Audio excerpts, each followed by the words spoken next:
Nylon मांजा जाळून दिला, जनजागृतीचा संदेश. बळादादा फाउंडेशनचा उपक्रम चर्चेत.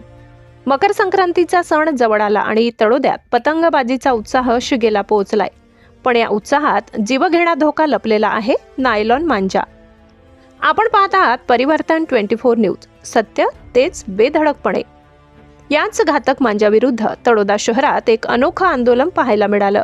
श्री बळादादा फाउंडेशन आणि श्री बळादादा गणपती नवयुवक मंडळ यांच्या संयुक्त विद्यमाने घातक नायलॉन मांजाची होळी करून नागरिकांना पर्यावरण रक्षणाचा संदेश देण्यात आलाय. शहरातील शनी गल्लीतील तरुणांनी आणि फाउंडेशनच्या सदस्यांनी आपल्या परिसरातील नायलॉन मांजा गोळा केला आणि सर्वांनी मिळून त्याची होळी प्रज्वलित केली. ही होळी फक्त मांजाची नाही तर अंधश्रद्धेची आणि बेफिकिरीची असा अर्थपूर्ण संदेश या उपक्रमातून देण्यात आला. गेल्या काही वर्षात नायलॉन मांजामुळे अनेक दुचाकी स्वारांचे गळे कापले गेले तर शेकडो पक्षी जखमी झाले.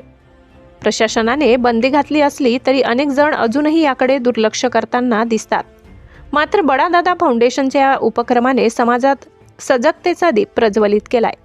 या मोहिमेत फाउंडेशनचे सदस्य रोहन कलाल, नयन पाटील, विनीत मोराणकर, कोहिनूर दातीर, स्वामी पाटील, निखिल गुरव, पवन गुरव, संकेत पाटील, राजेश गुरव, रितेश देडगे, ललित पाटील, वैभव वंजारी, दर्शन गुरव, गौरव गुरव, ओम गुरव, मोनू गुरव, टीनू गुरव, मिलिंद गुरव, गणेश कलाल, भाविन पाटील, लाला पाटील, दर्शन दातीर आणि अनेक समाजबांधव उपस्थित होते.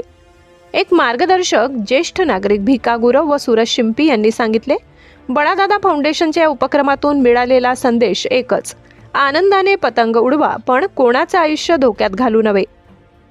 पर्यावरण रक्षण आणि मानवी जीवनाचं संरक्षण हीच खरी मकर संक्रांतीची उंच भरारी. नितीन गरुड, परिवर्तन 24 न्यूज.